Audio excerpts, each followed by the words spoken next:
مرنے والا انسان اگر وصیت کرنے کے وقت غلطی کرے تو اسے سمجھایا جائے۔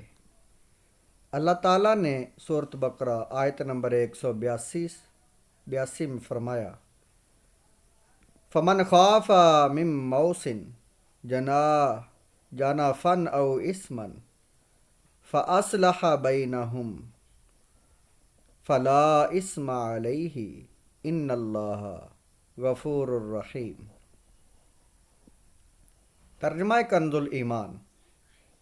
پھر جسے اندیشہ ہوا کہ وصیت کرنے والے نے کچھ بے انصافی یا گناہ کیا تو اس نے ان میں صلح کرا دی، اس پر کچھ گناہ نہیں، بے شک اللہ بخشنے والا مہربان ہے۔ تفسیر صراط الجنان۔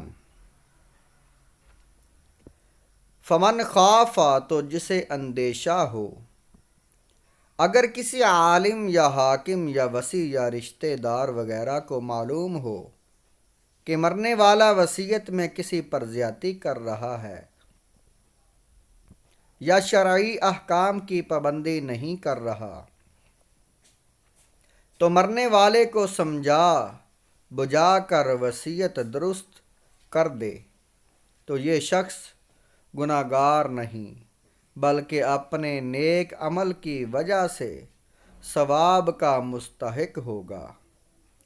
یوں ہی اگر فوت ہونے والا تو غلط وصیت کر گیا لیکن بعد میں کوئی حاکم یا عالم یا رشتہ دار وغیرہ یہ لوگ موصی لہ یعنی جس کے حق میں وصیت کی گئی اس میں اور وارثوں میں شرع کے موافق صلح کرا دے تو گناہ گار نہیں بلکہ مستحق ثواب ہو سکتا ہے۔